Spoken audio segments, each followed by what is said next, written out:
The teller. The teller. The teller.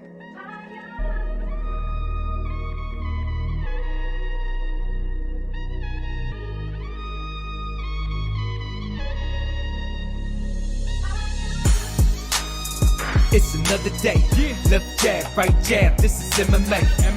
Mixed martial arts, quick body parts. Undefeated when I pick 'em. Who the champ, who the victim? Looking in my crystal ball, I predict the winner. Never stop fighting. If you lose, keep your chin up.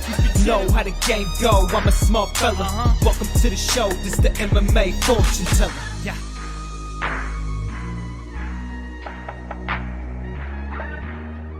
The MMA fortune teller. The teller. The teller. The teller. The teller. What is up, my boys? UFC Fight Night, Anderson Silva versus Uriah Hall. Got another event coming at you guys. I think this is a pretty cool main event that we got here. Anderson Silva, one of the greatest fighters of all time.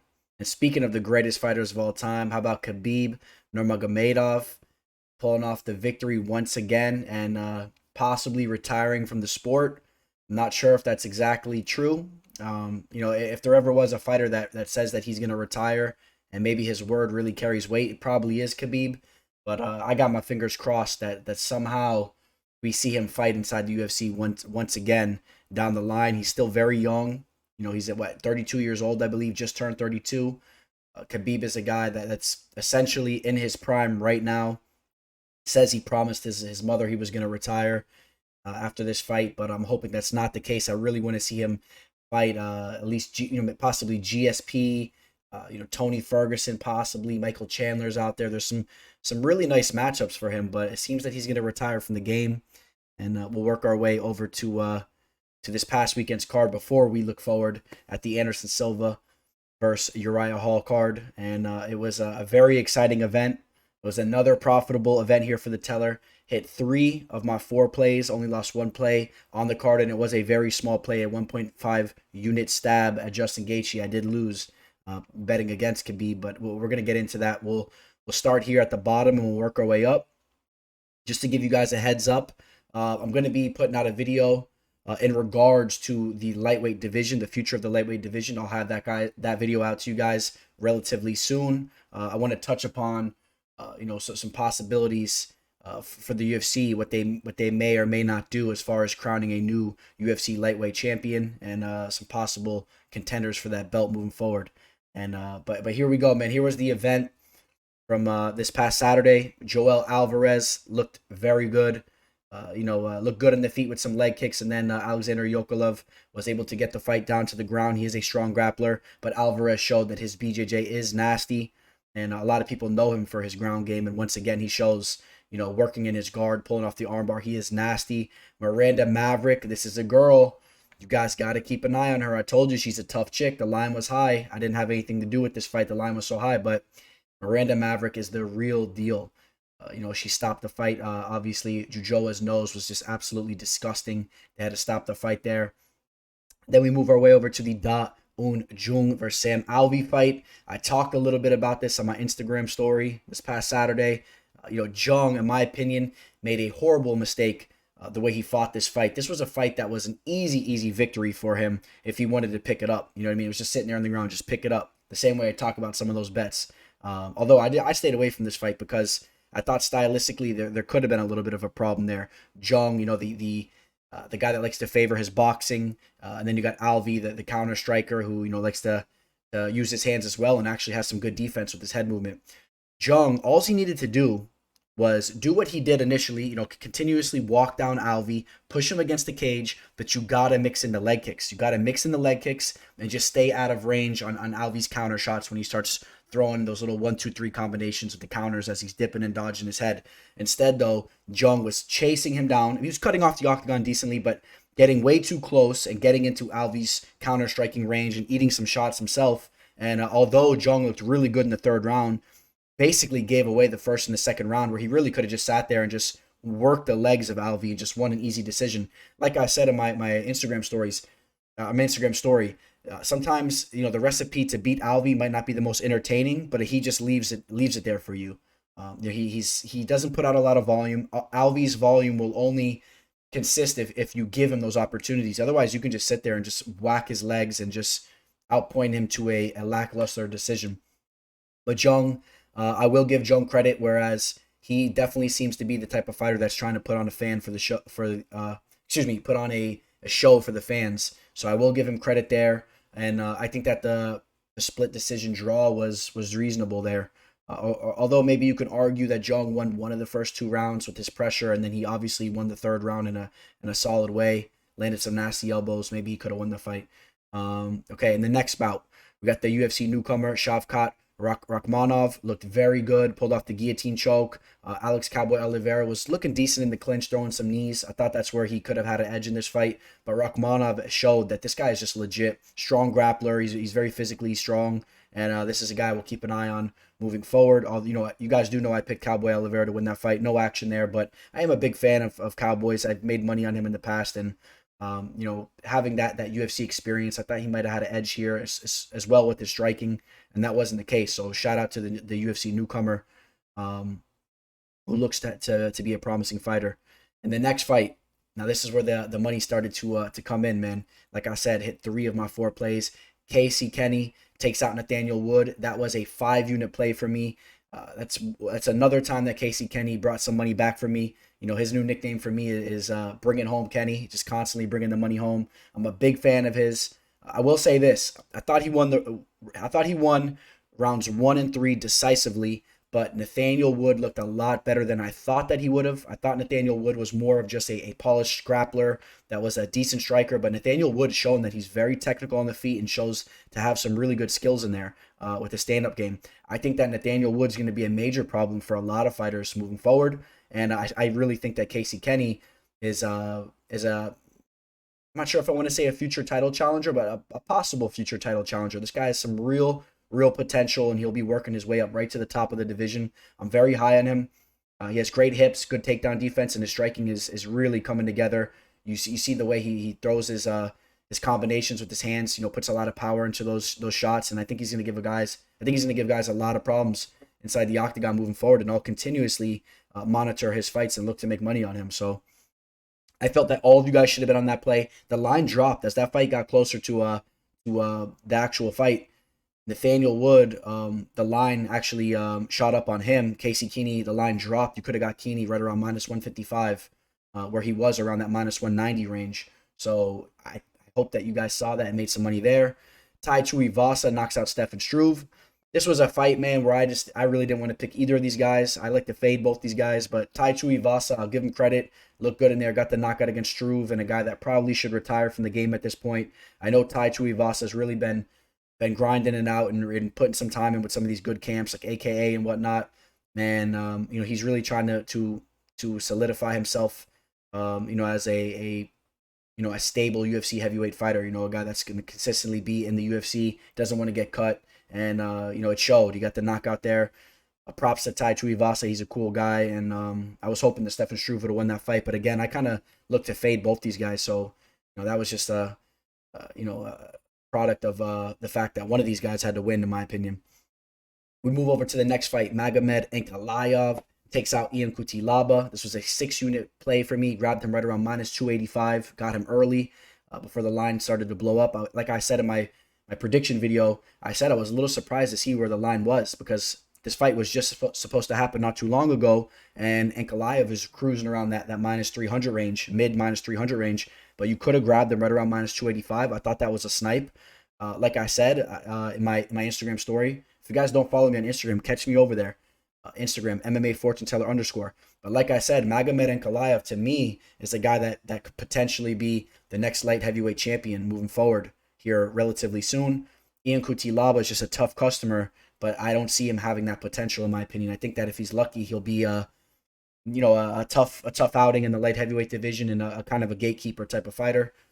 He still has potential to grow, but still, Makhmud Ankalaev is a guy that's showing now that he's so smooth with his southpaw striking, and he has the grappling abilities. This guy is a nasty fighter. He should be 15-0. He made that one mistake with 1 second left against Paul Craig. I'm sure he's learned from it.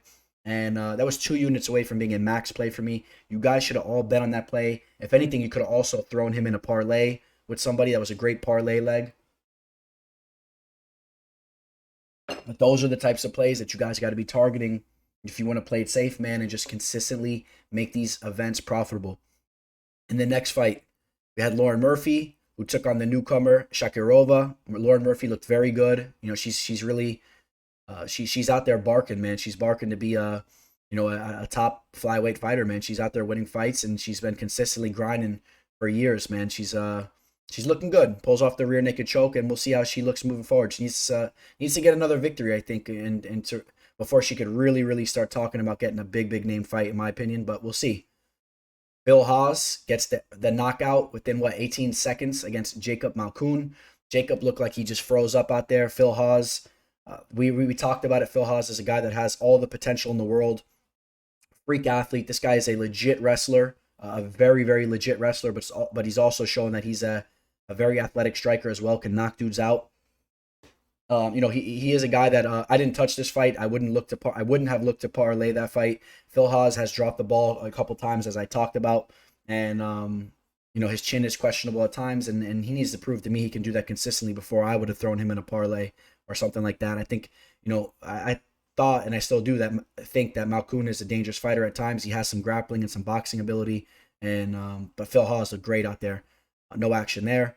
Now we move our way up. We had Alexander Volkov against Walt Harris. This was another play of mine. This was a play that I threw together last minute. Threw it together the day before. I was on the fence if I wanted to touch this, and like I said, the day before I was like, I got to go in on that fight right there. Alexander Volkov just had so much more experience. Stylistically, I thought this was a tailor-made matchup for him. Alexander Volkov has an underrated chin. I know Derek Lewis took him out, but he does have an underrated chin, and I thought that he could eat some of those early furies from Walt Harris if he did land, and eventually Volkov would just take over this fight with the striking. Again, their reach was pretty much identical, but Volkov has those long legs. This guy is like a twin tower out there, man, just a giant of a man, and he was really solid for this fight. You could tell he put some weight on, and Walt Harris wasn't the type of guy that was going to be going in there doing what Curtis Blades did to Volkov. I didn't see that at all. I don't care how long Harris has been working on his grappling. That wasn't going to happen. Volkov is cleaning up his takedown defense, and he's a guy that you got to watch moving forward. So 4-unit play there. Grabbed him at minus 190, I believe it was. Minus 185, minus 190. Touched him up there. And that was more money that came in right there. In the co-main event, I did have Bobby Knuckles to win that fight. I was very happy to see him win that fight. That was a fight I was not touching. I thought Cannonier definitely had a chance to win that fight. I thought the fight was very close going into it, but Whitaker showed to be the more technical and more active and fluid striker. I think that at this point, the only thing to do is to rebook Bobby Knuckles versus Israel Adesanya, because I don't see anybody else in the division that's ready for Izzy. There's no one really that can make a case for that. So again, no action there, but I did pick Bobby Knuckles, whereas I saw a lot of you guys picking Cannonier out there.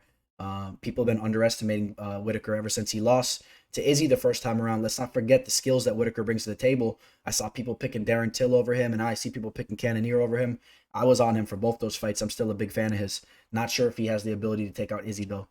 Then in the main event, Khabib Nurmagomedov takes out Justin Gaethje, chokes him out in the second round. I thought Gaethje looked good at times. He landed some nice heavy leg kicks, stuffed a couple of takedowns, but Khabib was just an absolute animal in there. Continuously pushed forward, and in my opinion, definitely solidified being the greatest fighter of all time at this moment. You know, people like to argue for Jon Jones. I don't even think you can argue with him, in my opinion. Jon Jones is a guy that's barely scraping by, winning split decisions and close fights that a lot of people think he should have lost. That's happened numerous times in his career, and he's really made a name for himself, taking out a lot of older veterans, towards the beginning of his career that were a little bit overrated in a shallow division, in my opinion, where Khabib is just, he's fighting in the most talented division in the UFC, at least one of the top 3 most talented divisions, the lightweight division, the bantamweight division, maybe the featherweight division. And Khabib is just going out there. He's basically never even lost a round. Let's talk about that for a second too. He just goes out there and dominates. Now he's pulling off triangle chokes. How beautiful was that submission? Justin Gaethje was tapping there for a minute, and the ref, shout out to Jason Herzog, because you know what? We don't need any controversy. Let the fight play out like it did. You know what I mean? Justin Gaethje was kind of how you want to say that? Kind of pump faking tap, and he was doing this little kind of tap. Was he tapping? It was hard to tell. Let it play out. You know what I mean? Let him really do a strong tap. Otherwise, let him go unconscious, because we don't need some controversy where, oh, did he tap out? Did he not tap out? In Khabib's last fight, let him drool a little bit. Let his eyes roll in the back of his head. It's all good. Obviously Justin Gaethje wouldn't have a problem with that at all. He's an animal, and I thought that was cool. There was no argument. He completely put him unconscious. Basically, I guess he was pretty much unconscious. And Khabib is the greatest fighter of all time. Very disappointed that he's retiring from the game. I would have loved to seen him matched up with Tony Ferguson, Michael Chandler, or George St. Pierre. He's 29-0. He said he promised his mom he was going to retire, and it is what it is at this point.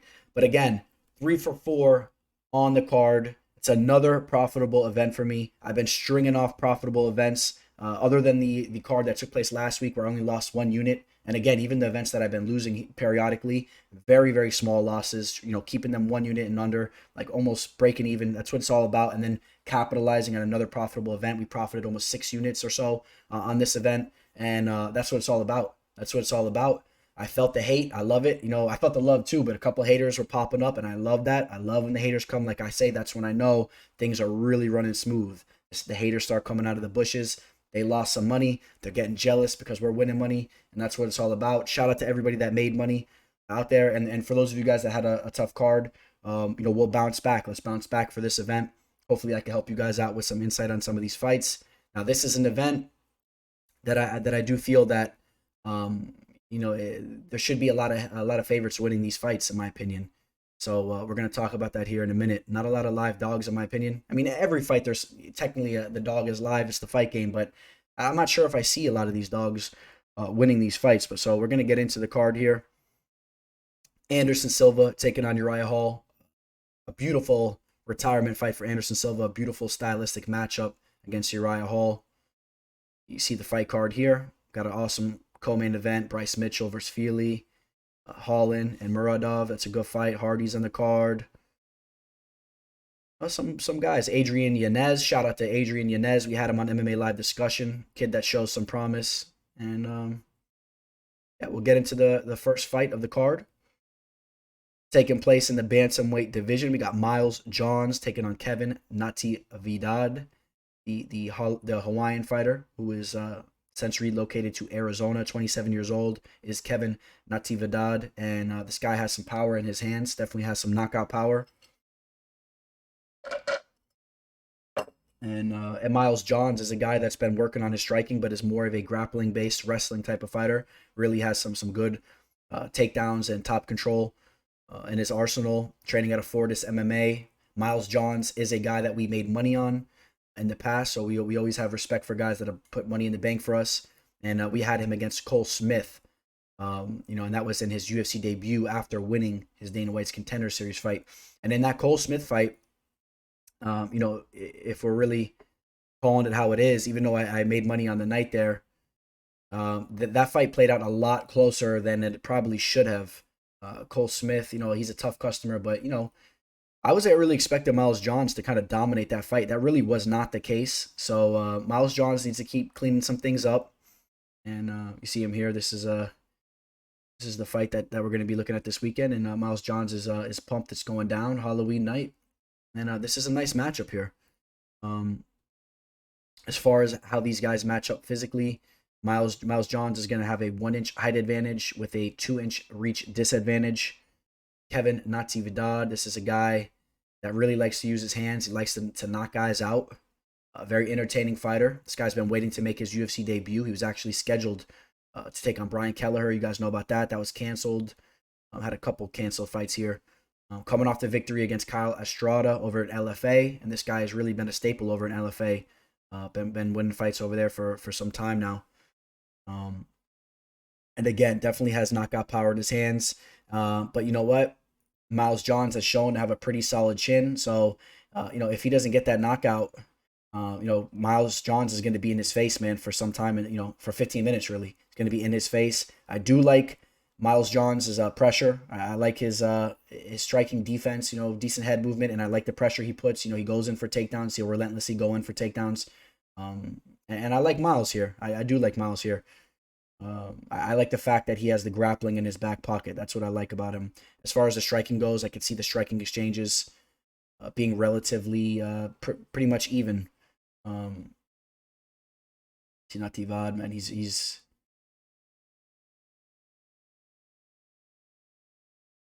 pumped up for this fight. You know, possibly you want to give maybe a slight edge for Natividad on the feet, maybe a slight edge for him. But like I said, Miles Johns can hold his own in the feet too, so I'm not sure if I really see a significant advantage there. But like I said, the fact that Johns has the grappling in his back pocket, I think that's a little bit of a safety net for him that will incline me to edge him to win the fight there. And as far as the line goes, Johns is right around a -185. There's some danger there touching him at that line. There's some danger there. Like I said, Kevin has some good power in his hands, and he's a fluid striker and may be able to give Johns some problems on the feet. We talked about what Cole Smith was able to do against Johns in his UFC debut. Let's see how that fight takes place.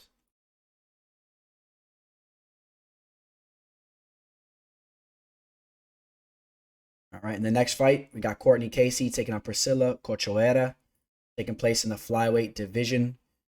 Priscila is a girl that was really looking rough for her. She lost 3 matches in a row. Of course, we all know what Valentina Shevchenko did to her. Valentina absolutely beat the crap out of her.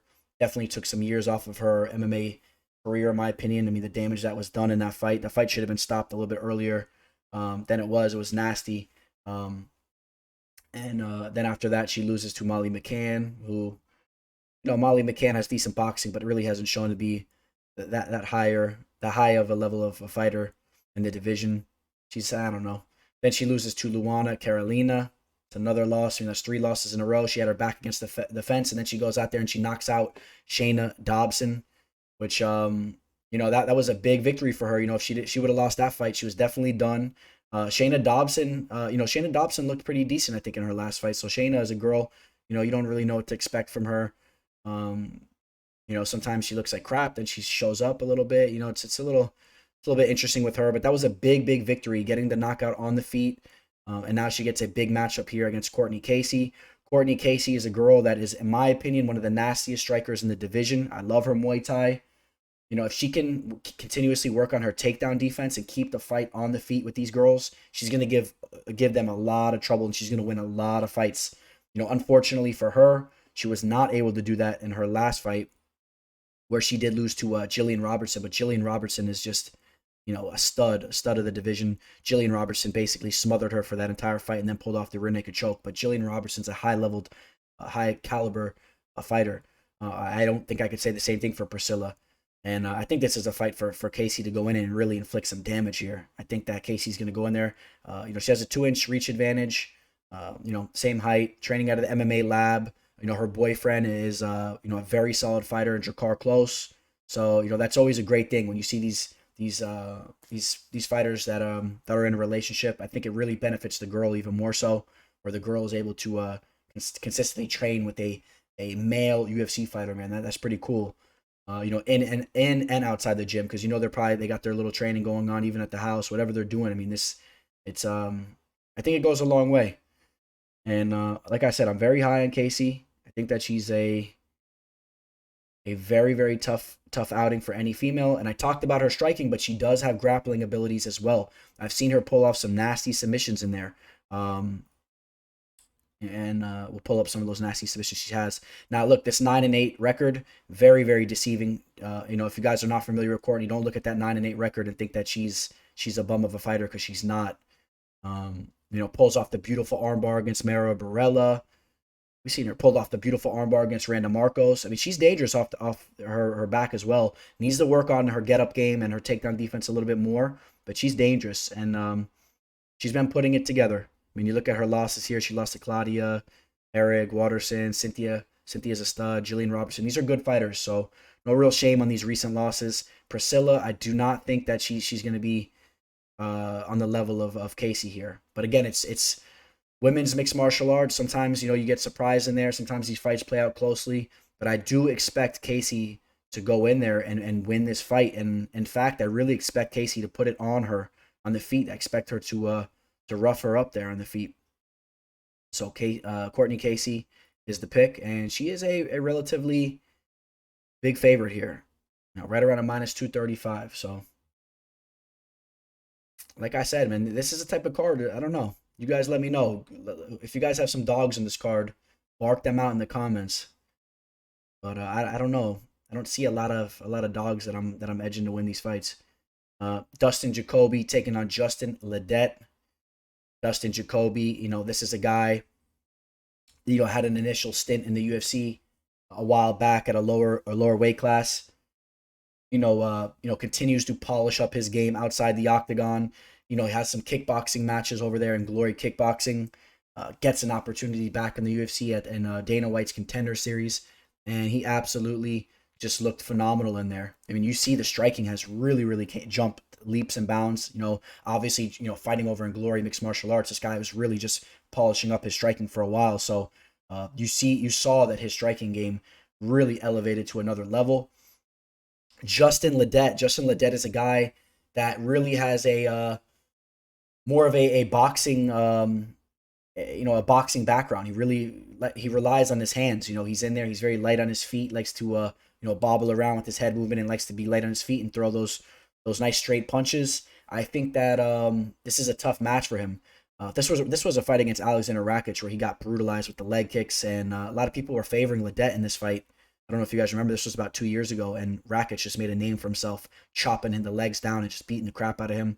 Ledet was a guy at times, we saw that he has some good boxing, so people were high on him.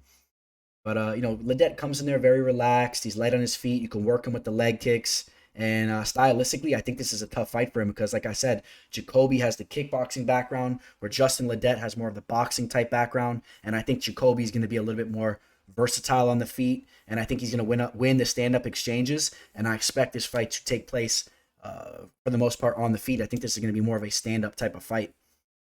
So Ledet just lost 3 fights in a row. Got knocked out by Walker, coming off the loss against Alexa Camor. That was actually a bet of mine there. I did fade Ledet there. And I'm on Jacoby here. So like I said, another favorite. Both these guys 6'4", 2-inch reach advantage for Ledet. Really shouldn't be, much. It shouldn't be much of an issue here for Jacoby. I think Jacoby's going to work some nasty leg kicks. Keep an eye on Jacoby's leg kicks. And I think that Jacoby is going to win that fight. As far as the line goes, he's a moderate favorite, right around minus 300. Maybe you mix him up in a parlay or whatnot. It's up to you guys. It's kind of on that fringe line for a straight bet. Minus 300. I don't know if you want to throw maybe a big bet on him there, but again, it's in the light heavyweight division. Dustin Jacoby has, he has some mileage on him. He's 32 years old. He's been in there with a lot of guys. A lot of bouts. So, is the chin vulnerable to being, tagged up and getting knocked out? Really haven't seen him get knocked out all the way since against Alex Pereira, who's actually a good striker here too. That was all the way in 2014. So, his chin has pretty much been there. His chin has been solid. Has a victory over against Andrew Sanchez. You guys know Andrew Sanchez, very solid fighter. Tim Williams. He's been around the block, man, for a long time. And then you go all the way back to 2012, his first UFC stint, losses against Clifford Starks and Chris Camozzi. So, he's not the same fighter. He's not the same fighter as back then, man. A lot has happened since then. So, yeah, I'm on Jacoby. I think Jacoby keeps the ball moving there.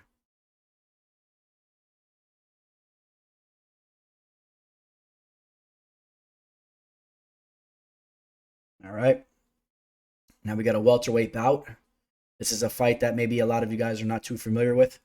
Either of these fighters, I'm sure not a lot of you guys have seen too much from these guys. Cole Williams and Jason Witt, one thing they both have in common, they both just lost I believe they both just lost their UFC debuts. And pretty much got embarrassed in there, both of them. Jason Witt just lost to Takashi Sato, where all of a sudden Takashi Sato looks like he's an absolute stud. I've never really been too high in Takashi Sato. Saw him take out Ben Saunders. Saw that fight live over there in Orlando. Takashi Sato, I guess he's a decent southpaw striker. He does have some power in his hands. He's a very competent fighter. He's an intelligent fighter. But you shouldn't be making him look as good as he did in that fight. So that was not a good look for him there. And then you have who is this? And these guys actually remind me a lot of each other. even though Cole Williams is a little bit older, 3 years older. This is a fight, in my opinion, it was put together because both of these guys are exciting fighters. That's basically how they got their entrance to the UFC. These guys put good shows on. When you watch the fight tape of them, they're walking forward. And you could pull up both their last fights before they fought in the UFC. On YouTube, they have both those fights there for you guys to watch the tape on them there. And then, of course, we had their UFC debuts to watch tape on as well. But both these guys, they like to press the action. They're walking forward, so I expect these guys to clash in the middle of the octagon. Cole Williams is going to be a little bit bigger here. 2-inch height advantage, 3-inch reach advantage. Cole Williams, to me, he looks like he is not as skilled as a fighter as a guy in Jason Witt. So even though Jason Witt looked horrible in there against Sato, Jason Witt, when you watch tape on him, in particular, you can watch the fight against Zach Busia. It's a guy that's fought over in Bellator, more of a grappling-based fighter. But Jason Witt, you see the striking, you see the power punches to the body. He actually looks a lot more competent in there. He looks like a legit UFC fighter, in my opinion. A fringe UFC fighter. Cole Williams, you watch his fight over here against Charlie Brown. Bless his heart, man. His mom had to name him Charlie. You got the last name Brown, and your mom's gonna name you Charlie. I don't know why she had to do him like that, but you watch that fight on YouTube against Charlie Brown, and Cole Williams, to me, really didn't look that impressive, even though he won that fight. I mean, you could see there's major holes in his striking. Wasn't extremely impressed with his grappling and his wrestling. I believe he does have a little bit of a wrestling background, but I was not extremely impressed with his takedowns and just his overall skill set. So, I'm on Jason Witt here.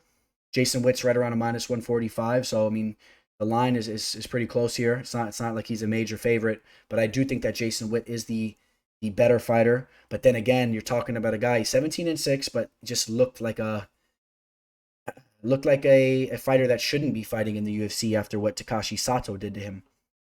So this will be an interesting fight. I think this will be an entertaining fight. Wouldn't be surprised if we see a knockout or something exciting in there. These guys should clash. And Jason Witt, training at a Glory MMA and Fitness. You guys know the deal with them. Solid camp. Those guys continuously string off victories. And then, yeah, man, we'll see how that fight plays out. But, yeah, my pick is Jason Witt. Another favorite. I just, listen, guys, I'm going to tell you guys who I think is going to win this fight. I'm not going to pick a dog just to pick a dog. I think Jason Witt should win that fight. And that's just how it goes. All right, here we go. We got Sean Strickland taking on Jack Marshman. This is a solid fight here. Sean Strickland is a guy that I've been high on. Besides a couple of mental lapses inside the octagon, this guy really puts it together. Time and time again. But he will be caught. He has been caught. But again, by fighters that are high caliber type of fighters, or at least very competent fighters. He's 20-3. You take a look at his 3 losses. Got hit by that nasty spinning hook kick by Zaleski Dos Santos. He's a very talented striker. He has that Capoeira background, and he's nasty on the feet. Lost to Kamaru Usman, the best welterweight fighter in the world. Lost the decision there, so okay. And then he did lose to Santiago Ponzinibbio. Very, very talented welterweight fighter. Very talented striker we haven't seen in quite some time, but he'll be back into the mix here soon. Some solid victories on his resume. Took out Alex Garcia, finished Alex Garcia. Took out Tom Breeze in a split decision. Court McGee, Nordine Taleb, talented Muay Thai fighter. And now he's fighting Jack Marshman, who's also a very talented striker here.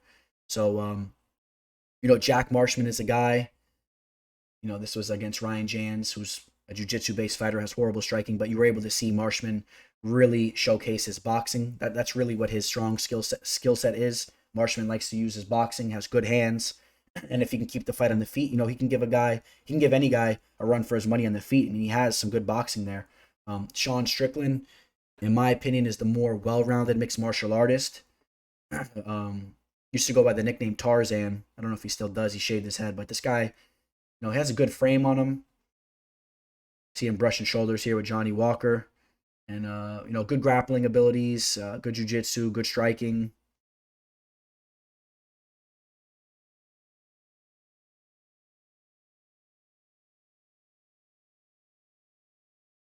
Getting some work in, and that looks getting some work in, and I think that's in the UFC PI. So yeah, it does look like it. That's pretty cool though. Brushing shoulders with Johnny Walker there. Yeah, but like I'm saying, Sean Strickland just a guy that coming off a nice victory, got the finish there. I think Sean Strickland's a very well-rounded fighter. Currently ranked right around the number 73 welterweight fighter in the world, and I know he wants to move up the rankings a lot more than that. This guy is a very dedicated fighter. He's been around the fight game for a long time and has shown to have a lot of promise. He's going to have a 3-inch reach advantage and a 1-inch height advantage. And would like to see him work some leg kicks and make this a well-rounded mixed martial arts fight. Because Marshman's going to want to work those hands and really try to showcase his boxing. This is another fight I'm taking the favorite. I think Sean Strickland's the better fighter here, and I expect Sean Strickland to string off another victory and hopefully get a big name bout after that. I like this guy Strickland, 29 years old, cruising right into his prime, and this is a big fight for both of these guys. Look at Marshman. Marshman's had over, what is that, 32 professional fights, and the time is now for these guys. A Welsh fighter. And I'm taking Sean Strickland. And as far as the line goes, yeah, Sean Strickland's right around a -300. So if you're feeling Marshman, if you think Marshman can keep the fight standing and showcase his boxing, maybe keep this fight close, maybe get a knockout. We've seen Strickland, get hurt in the feet before. Maybe Marshman could do that. There's maybe some value there for you guys if you like that. I just think that Sean Strickland is the better overall mixed martial artist, and he should win that fight.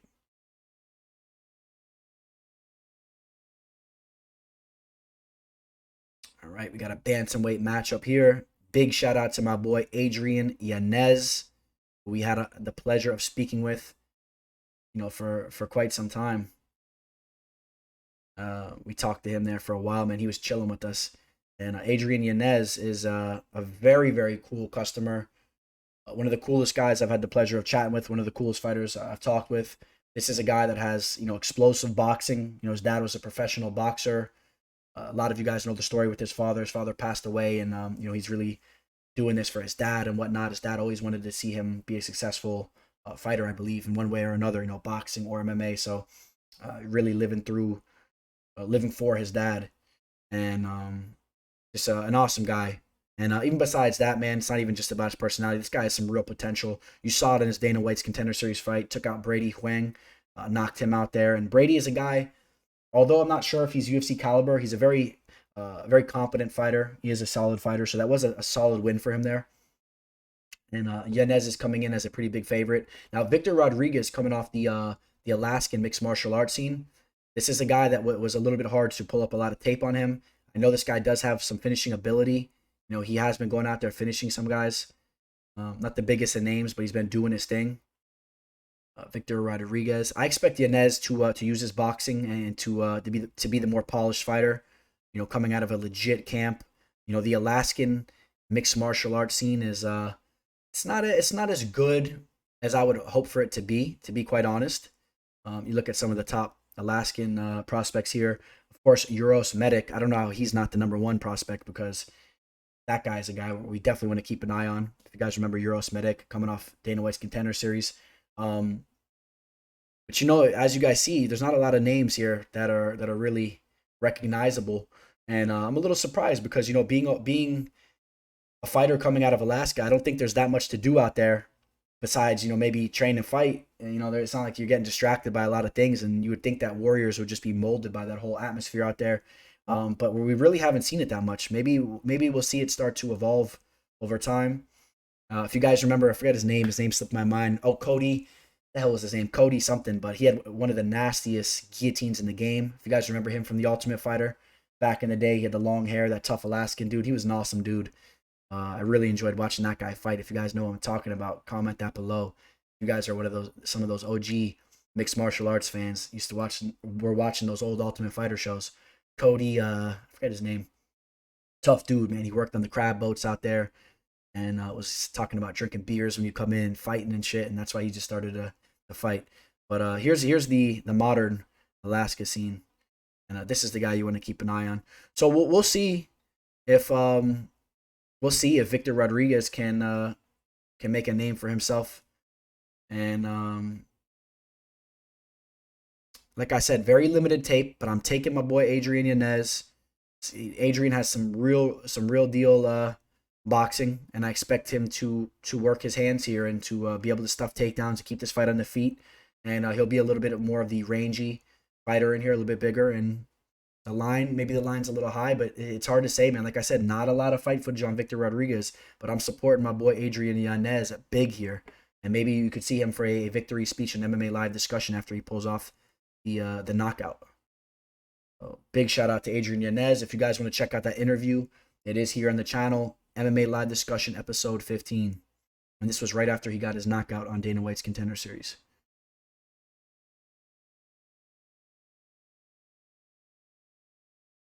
All right, Alexander Hernandez taking on Chris Gruetzemacher, talking about the Ultimate Fighter. If you guys remember Chris is a guy, man, just a straight meat and potatoes type of fighter. Decent grappling, decent striking. He's been hanging around for quite some time, just win, loss, win. And, decent grappling. Is coming off a victory against Joe Lozon, but Lozon is much past his prime. Lost to Chaz Skelly and Davi Ramos. Ramos, a very high caliber type of fighter, good jiu-jitsu. Had a victory against Abner Loveras. I believe that was on the Ultimate Fighter or the Ultimate Fighter finale. That guy Abner, the Spaniard fighter. And then you got Alexander Hernandez. Now I'm going to talk about Hernandez here for a minute. This is a guy, some people are high on him. I'm not really that high on him. I think that his striking is very much overrated. I think that the knockout that, I think that the knockout that he had in his UFC debut was not to discredit anyone's victory inside the octagon. I mean, going in there in your UFC debut and getting that knockout like he did. You see Beneil Dariush there in the back. That's a major statement, but I think that was a little bit of a fluke. I think Dariush got caught slipping there, and I think that Dariush would have won that fight 9 out of 10 times. And people started to really put a lot of stock in Hernandez. He has the grappling abilities. He's getting this knockout like that. And then you saw what happened after that. The Olivier Aubin-Mercier fight was very close. Was just diving in for takedowns that entire fight, really praying for a victory. And I believe Mercier is not even in the UFC anymore. Really been he had a hard time getting a victory towards the end of his UFC stint. Donald Cowboy Cerrone looked as good as we've ever seen Cerrone in that fight. And even towards the end of his career, he really made the clock rewind there. For Cerrone. So that was not a good look for him. Cerrone got the finish in the second round. The Francisco Trinaldo fight, Alexander Hernandez lost that fight. Complete robbery. I think Hernandez landed 2 strikes in that bout. It wasn't his hometown. Fight took place in Texas, and that was a robbery there. And then you got the knockout against Drew Dober, which was a play of mine. I believe it was a 4-unit play. You guys should have all been on that. Shout out to Drew Dober, who's been really putting it together. And like I said, I'm not a big fan of Hernandez's striking. He looks like he's a little bit he's just a little bit awkward on the feet. He's trying to put it together. He's very active. He's jumping around. He's all athletic and jacked up, but it's not really fluid. It's not really that fluid. Where Chris Gruetzemacher, even though he's not that athletic and he's a little slow in there, he's kind of technical. He's decently technical with his striking. 34 years old, put in time with the American Top Team. I wouldn't sleep on this guy. This guy's a decent fighter. He has some strong grappling abilities as well. And I think if there was a line that was off on this card, I think Chris is the guy. The plus 285 line. I think that's probably the line that's most likely off. Like I said, Hernandez is a very tough grappler, though. He's very strong.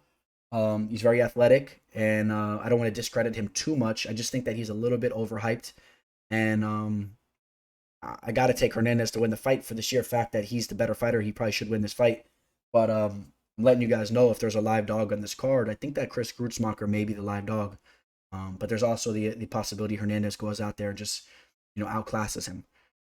So yeah, I'm going to take Hernandez to win the fight temporarily, possibly. So I'll keep an eye on that. Make sure you're following me over at Instagram. That's a pick that could change. I want to see how this week plays out. So I want to see how these guys are looking and check out some interviews from these guys and whatnot. But right now I got to edge Hernandez to win that fight. And there was Gruetzemacher coming out with Uriah Faber. You see Fili in the background. We'll be talking about him in a minute. That was from the Ultimate Fighter show.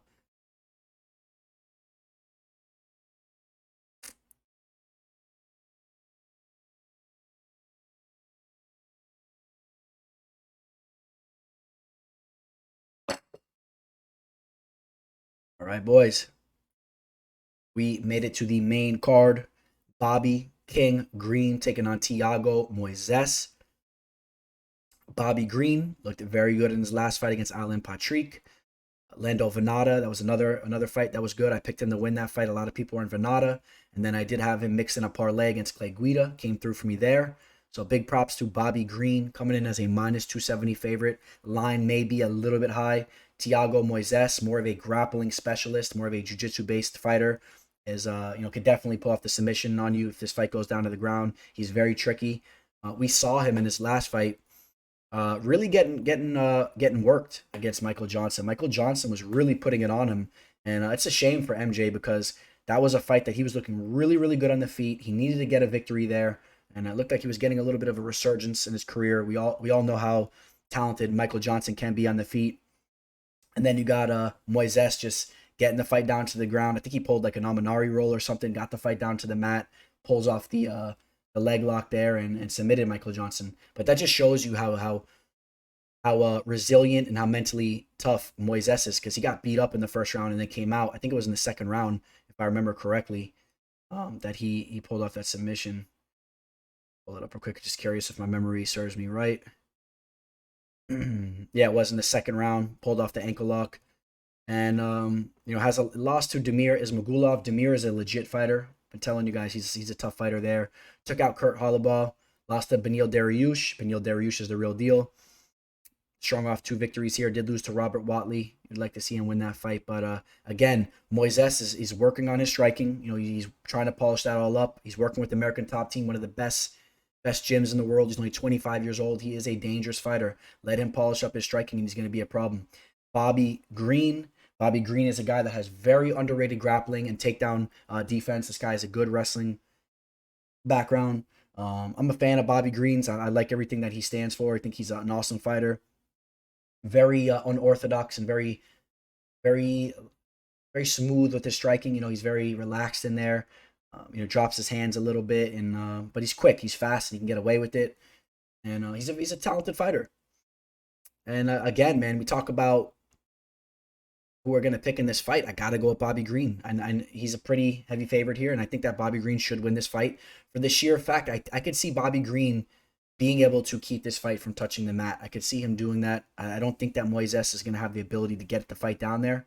Maybe Moisés is able to jump up, take a back or something, maybe try to pull for a naked choke against the cage, but it will be hard to grapple with Greene. Greene can stuff takedowns and he can work his striking, where Bobby Greene will have the edge on the feet for sure. He will be letting his hands go, and he will get the better of the stand-up. So I am on Bobby Greene to win that fight there. But again, this guy can definitely spoil your party with the submission. So do not be surprised if we see a submission by Moisés. Maybe you take Greene, and then if you want to, put a little play on Moisés, a prop for a submission. I know some of you guys like to hedge your bets like that, and that probably would be something you'd want to do there if you're into that type of stuff.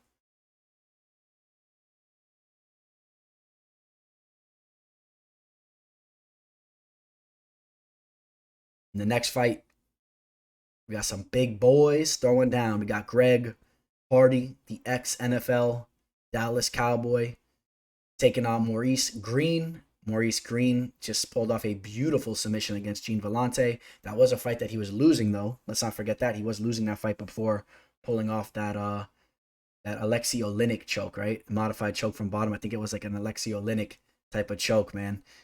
Big props for him. Maurice Greene does have very long limbs, and his submission game is very underrated in my opinion. He has some long limbs. I've seen him pulling up triangle attempts. You don't see a lot of heavyweight fighters the size of him doing that. He really looks like a basketball player in there. 6'7". He's very long, 82-inch reach. He could sit on his jab. He's also dangerous in the feet too for pulling off decisions.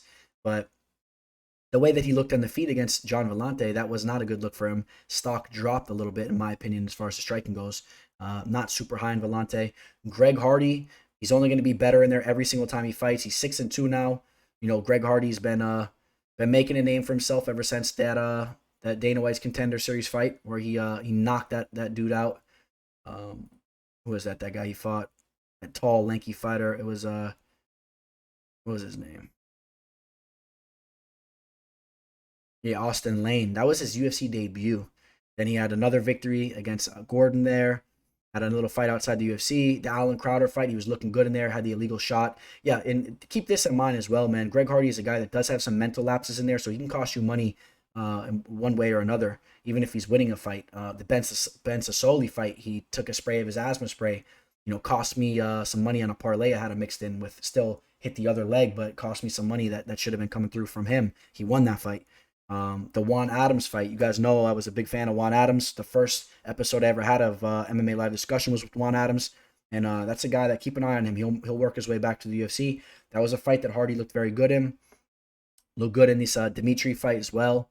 And Greg Hardy's a freak athlete, and I think he's the better fighter here. And I could see him hurting Maurice Greene on the feet. Hopefully he doesn't make any errors in there, and Maurice Greene pulls off a submission. But I don't think that Maurice Greene will be able to sit on his jab and outpoint Hardy. I think Hardy is just an explosive athlete that's only getting better over there at American Top Team. And I'm going to go with Greg Hardy. This was his fight against Jorgen De Castro, where he really was able to be patient in there and sit on the outside and pump his own jab. And we've seen that from him recently. He's starting to be a little bit patient in there. The fighter IQ is decent at times, and he's very patient. He doesn't rush things, and obviously he has knockout power. So wouldn't be surprised if he gets a knockout either. And this was Maurice Greene after he pulled off that submission, the Hail Mary submission that he needed. Otherwise, that was an L. So, yeah, Greg Hardy is my pick to win the fight. Another fighter right around that minus 300 range.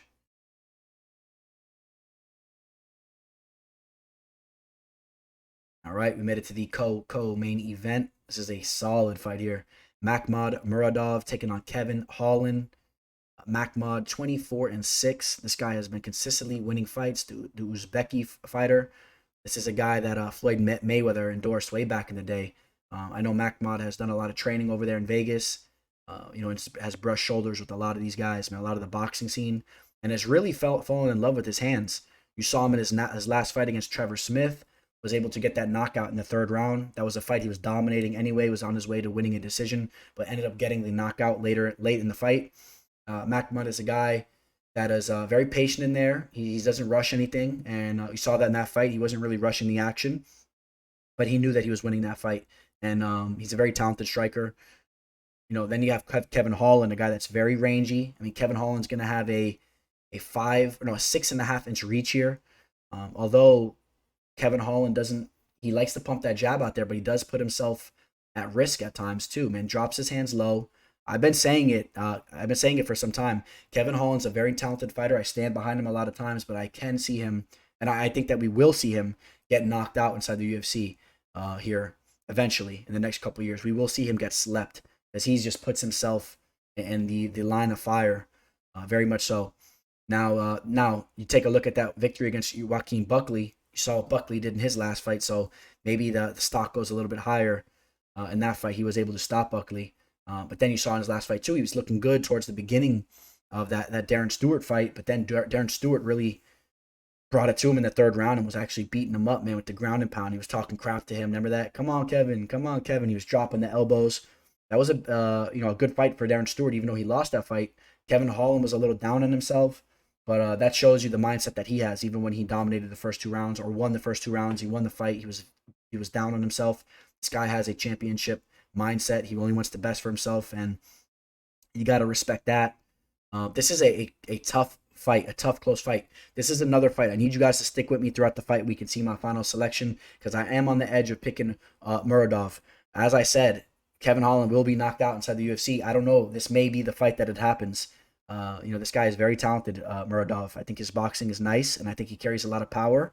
I think Holland will be the more skilled jiu-jitsu player, but Muradov is pretty strong, when it comes to his grappling. He's strong with his top game if he does go there. But Holland will be a little bit more technical with his Brazilian jiu-jitsu. The Travis Lutter BJJ practitioner or student, I should say. Travis Lutter, a guy that we used to see fight back in the UFC a long time ago. I believe he did fight for the title against a guy we're going to be talking about here in the main event, Anderson Silva. I think they did square off for the title, if I remember correctly. And Anderson Silva butchered him up with some elbows. But so good jiu-jitsu base, and keep keep an eye on who I pick for my official pick on the Instagram. It may be Muradov. The line plus 140. It's hard to say, man. Kevin Holland's such a talented fighter too, man. This is a real fight, man. This is a tough fight here. I'm excited to see how this plays out.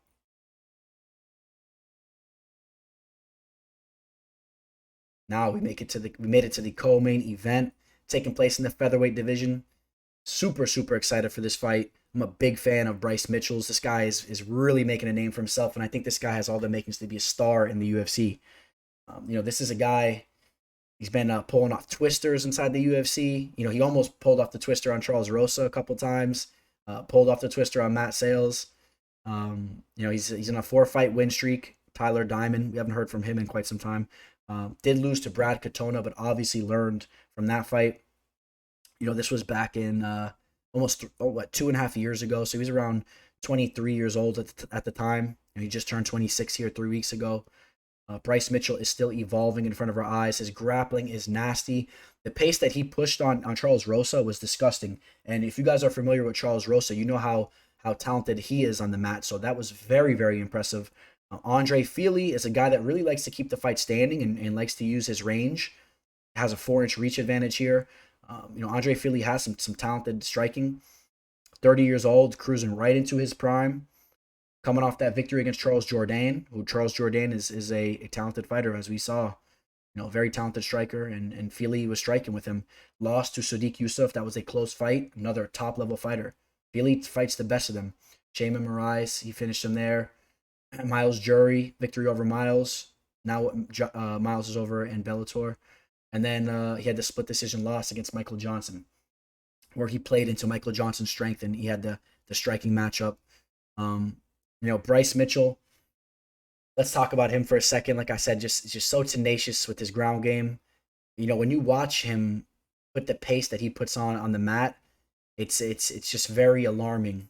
You don't see a lot of fighters do what he does. You don't see people attacking with twisters the way he does, and that's such a hard move to pull off. So you just understand the level that he's on. Like, not even just with the twister, but moves that he'll do in regards to his grappling, any type of submission. Expect him to start pulling off triangles off his back, guillotines, rear naked chokes. I think it's all gonna come full circle. This guy is a very well-rounded grappler. That's definitely his strong suit. He pushes the pace. He gets in your face. He has that X factor with his mind. This guy is an absolute stud. He doesn't take crap from nobody. He ain't looking across the octagon intimidated by anybody. And I'm going to take Bryce Mitchell here. I do think that there's some value possibly on Fili. If Fili can keep this fight on the feet, Fili may have the edge with his striking. Fili is a guy that grew up fighting with Team Alpha Male. This is, he was the Team Alpha Male kid, and now he's going into his prime, like I said, at 30 years old. And this is a good matchup. There's some rumors. I don't know if you guys are familiar. So, like, Fili's kind of like on that, I don't know, however you want to call that. He's on like that West Coast tip. You know what I mean? He's out there protesting and all that type of stuff. And, personality wise, and you got Bryce Mitchell. Bryce Mitchell's a straight up country boy. He represents Trump and all that. He said some things in the octagon. Fili is a guy, if you follow him on Instagram, you see in his story, he's out there with like that BLM type movement and all the Antifa type stuff. So I don't know if you'll hear anything about that going into the fight, but these guys are definitely two opposite type of dudes. You got the Cali type of boy out there, and you got the country boy. So this is a cool matchup, man. I'm excited to see how this fight plays out. Is the country boy gonna win, or is the more liberal sided, like Cali type of liberal West Coast boy, punk rocker type dude, gonna prevail? It's gonna be an awesome Halloween fight. It says pumpkin carving October 31st. We'll see about that. I don't know, man. Bryce Mitchell's a tough dude, but like I said, Fili's a stud too. So it's gonna be an awesome fight. But I got Bryce Mitchell just from what he's shown me, what he could do on the mat. I got to go with Brycey there. And like I said, I think Brycey has some real potential, man, to wreak havoc in the division as he continues to progress, as he becomes older and more skilled. The line, minus 165. Like I said, the value may be on Fili, though. If you're feeling Fili, touchy Fili, plus 140, might be, you might be getting a line that you like there. This might play out to be a close fight. All right. Made it to the main event. I've enjoyed talking about these fights with you guys. I appreciate all you guys that have been hanging around for the full video. Hopefully MMA live discussion will continue this Thursday. If it's not this Thursday, like I told you, for sure it'll be the following. And like I said, we had a little hiatus from the show, but things are going to all start picking back up. I'll keep you guys updated with that. And appreciate everybody that joined me for the fight companion for this past card. Kept it kind of simple. Started it up for the Volkov fight. So we had the top 3 fights there. It was a daytime fight. Drinking on my coffee. Enjoyed it. Another profitable event. And if you guys are interested for my plays for this card, reach out to me. Instagram, MMA Fortune Teller _. Twitter, The MMA Teller. Email, MMAFortuneTeller@gmail.com. This card does have some spots to make money. So we'll be intelligent about the moves that we make, and we'll just simply make it another profitable event. We're not going to do anything crazy here. And I hope you guys aren't doing anything crazy out there, man. Keep your bets simple. Like I say, I bet on every single fight, but to what extent? You know, I put a lot of small little plays out there to make it exciting. When it comes to my real deal, big time bets, you know, you got to be very selective on those bets. And speaking of bets, you know, even outside the MMA game, I'll post it on my Instagram. I'll show you here. It's tough to finish it, but check this out. I took the Dodgers to win the World Series before the National League Championship started against the Braves. I put a G on them, and I got them at plus 155. I felt like they're going to win the chip. If you guys remember, for your baseball fans, man, the Braves were up 3-1, and the Dodgers came all the way back. So that bet was pretty much, I was about to throw that ticket in the trash, and Dodgers came back, won that series, and you guys been watching the World Series. Shout out to all my baseball fans. It's been absolutely crazy. The Dodgers blew game 4, but they came through big in game 5 last night. Had some big money on it there too. And now they're 1 game away from winning the chip. So I'll post that bet slip on my Instagram if you guys want to check that out. But that'll be a nice little hit for the World Series. It's been a ride. And that's essentially, that was a 2-unit play for me. You know, a G, typically a unit is about $500 for me. A lot of you guys ask me that. And just got to be smart out there, boys. You got to be smart out there. Make sure you're making the right decisions, man. Don't get carried away, because you guys know how it is when you're losing money on these bets, man, and in these cards. It's not a good feeling. Have patience and pick the right fights, man. There could be a fight card where you just bet 1 fight, man, 2 fights on the card, like legit money, you know. Keep yourself patient, and make sure you're winning money out there, man. You don't want to be losing money on these bets, man. It really ruins the whole aspect of watching fights, if you guys catch my drift. I've been there, man. I've had some rough spots. You know, I was on 13 fight card win streak, and then I had a little rough start there, or a rough point there. For those of you guys that keep up with my picks, you guys know what I'm talking about, man. I was stumbling there for a minute, but like I said, man, you just keep your nose, on the grind, or you keep your nose forward. And look at us now, man. I'm stringing off like about what I got to run the tape back, but or the numbers back. We're going on a lot of profitable events, man. Even, like I said, a couple little hiccups here and there, but barely even losing 1 unit or so. And then, again, winning 4 units on a card, 6 units on a card, and stacking up money. That's what it's all about, boys, all right? Now we go to the main event. Uriah, primetime Hall, taking on Anderson Silva. What a perfect retirement fight for Anderson Silva. Uriah Hall always brings it. You know, a very talented striker who is coming off a split decision victory over Antonio Carlos Jr., and took out Bevan Lewis with a nasty knockout, right? Did lose to Paulo Costa. That fight, that was a fight where stylistically Paulo was able to really put it on him. Uriah Hall doesn't like when you keep putting that pace on him and you start to break him down. As far as, skill for skill, Uriah Hall is as talented as it comes. So stylistically, this is going to be a tough fight for Anderson Silva, because Anderson Silva really likes to win his fights with his skills. He doesn't really like to break you in there. He likes to, hit you with that sniper type of shot. Silva has only won 1 of his last 5 fights. Lost to Izzy, Cormier, Michael Bisping. That was a close fight. The Cannonier fight. He hurt his leg in there. And then he had that victory over Derek Brunson. So, Brunson's been looking good. That was a solid victory. I don't know if he really won that fight. If you guys remember, that was a close fight. I think Brunson probably edged that fight. Israel Adesanya is the champion. So just the fact that he performed the way he did in there, that was impressive. I think Israel Adesanya had a little bit too much respect in there for him. He's 45 years old. Crazy, right? Let's talk about Anderson Silva here for a second. Makes his UFC debut against Chris Lieben. Shout out to the Crippler. We had him on MMA Live Discussion. What a pleasure it was to talk to him. Anderson Silva was a dog. You could have got Silva at a dog line going into that fight. Not a lot of people knew about Anderson Silva making his UFC debut. I knew about him back in the day, man. This was a guy that was nasty on the feet. He had fights over in Japan. Very, very talented fighter. And another Brazilian stud of a fighter, nasty striker. Takes out Chris Lieben. Chris Lieben tried to lead with his head and have that brawling type of style. That is not going to work with the sniper and Anderson Silva. He gets his title shot against Rich Franklin, the math teacher. Come on now. Rich Franklin was a favorite going into that fight too. Come on now. Anderson Silva takes the middleweight championship. And then, and then from there, man, Anderson Silva had so many just giant moments inside the octagon. You remember his front kick against Vitor Belfort. That was when Vitor Belfort made his return to the UFC. He was putting some things together, and he was very dangerous on the feet. Silva comes in, hits him with the front kick, one of the most nastiest knockouts you'll ever see. And I want to go through some of Anderson Silva's victories in his prime. We got to give him respect and talk about it. It's his last fight. I have him ranked as the greatest MMA striker of all time. Third greatest MMA fighter of all time. I mean, this guy is a legend. So, I mean, he lost to Yushin Okami with that illegal up kick. The Rio Chonin flying scissors heel hook, that was disgusting. Fluke, right? Fluke knockout. Got submitted by Takasi here. So besides these little things these little mess ups on the submissions, then he just couldn't lose to anybody. Obviously, he redeemed himself against Okami years later. But like I said, took out Lieben, took out Franklin, Travis Lutter. We talked about that earlier. Yes, he did take out Travis Lutter, elbowed the crap out of him from guard. Nate Marquardt finished him. Rich Franklin finished him again. Dan Henderson pulled off the rear naked choke against Hendo. James Irvin, you remember that? He just caught the kick and just boom, hit him with the straight right, dropped him. Patrick Cote,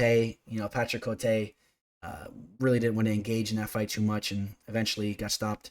Talis Latis, another fight that was kind of boring. Then he had the crazy Forrest Griffin knockout. I actually paid for that pay-per-view. I think that was the only pay-per-view I've ever paid for in my life back in the day, man. UFC 101. Imagine after you pay for an event and you watch that. I'm like, what the hell just happened there? The Damian Maia, he was scared to engage in the grappling.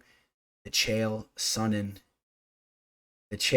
submission the first time around. Gets dominated that entire fight. Chael Sonnen was on performance-enhancing drugs. Let's not forget that. But you know what? Looking back, I'm sure Anderson Silva was too. Come on, let's be real. You guys know what ended up happening with him. It all came out to light. But still, it was a different era. I was watching that fight, man, at the local Brews Room bar in South Florida, literally right behind American Top Team, man, right down the street, right there. All the Brazilians were out there. I was going crazy. I was a Chael fan. I was going nuts, jumping up and down for that entire fight for 4 minutes, or 4.5 rounds. When Silva pulled off that submission, bro, the Brazilians were all laughing. They were jumping up. We were throwing napkins at each other. It was all for fun, but damn, man, I had to hear it from them. I was sick to my stomach. Back in the day, man, I was sick. I was a big Chael fan. I loved the shit talking. He was the original McGregor, and I was really upset about that. Obviously, in the rematch, he even destroyed Chael even worse. So there was some questions about if Silva was hurt going into that fight, but we had to touch upon that. Vitor Belfort knockout, redeems himself against Okami, even though it was basically a win the other time too. Stephan Bonner styled on him. We know what happened towards the end of his career. Chris Weidman was his kryptonite, and then he started to age. Just big shout out to Anderson Silva. It's a pleasure to break down your fight here, your final fight, and Anderson Silva, without a doubt, is one of the greatest fighters of all time. I have him right around the top 3 of all time, top 4. I think he has to be up there. And then we'll talk about Uriah Hall here quickly. Uriah Hall from the Ultimate Fighter show had one of the most spectacular knockouts of all time. We saw him finish Gegard Mousasi with the nasty spinning kick to the midsection. He did lose the rematch, but it was more of a fluke knockout. I wouldn't say fluke, but it's a flash knockout. That's what he does. He can flash knock out anybody in the world. And I think this fight is going to be entertaining. I think it's going to be a tricky fight. Anderson Silva is just so old. But Anderson Silva, as we saw, can hang with guys like Israel Adesanya even recently, and he's very skilled on the feet. But Uriah Hall is the younger, more. How do we say this? He's more in his prime. He's just going to be stronger there, more explosive. Anderson Silva is more of an aging old man, and I hope Anderson Silva wins this fight with a nasty knockout. It would be amazing to see. I just have a hard time seeing it happen. I think that there is a realistic possibility he wins this fight, but I got to take Uriah Hall to win the fight. And the line is right around -220. I think that's reasonable. And I got Uriah Hall to win the main event, but I'm pulling for Anderson Silva big time here. And we'll keep an eye on how Silva looks going into this fight. All right, boys. Make sure you guys all follow me on Instagram. Please go over there and check me out, man. I got content coming to you guys. It's a great way for me to engage with you guys. Instagram is my main social media. I have Twitter as well, the MMA Teller, but it's MMA Fortune Teller _. Go check me out there. Appreciate all the support from all you guys. Like I said, if you're interested in my plays, hit me up. I'm gonna have, we'll see. I gotta make some final decisions, but probably around 2 to 3 plays for this card. We'll make it another profitable event. That's what we do. We keep the money coming in. I appreciate every single one of you guys. Like I always say, man, I really do. I appreciate every single one of you guys. And what else? You guys all have an amazing week. Let's capitalize on this week here. It's Monday. I'm recording this Monday early. I'm gonna get this up to you guys now. And you guys capitalize on the week. I don't know how the weather is by you guys. It's beautiful over here. The rain cleared up in South Florida. And I'm gonna go seize the opportunity of this beautiful life that we have. All right, all you guys, take care. Signing out, the Teller. The MMA Fortune Teller. The Teller. The Teller. The Teller. The Teller. The Teller.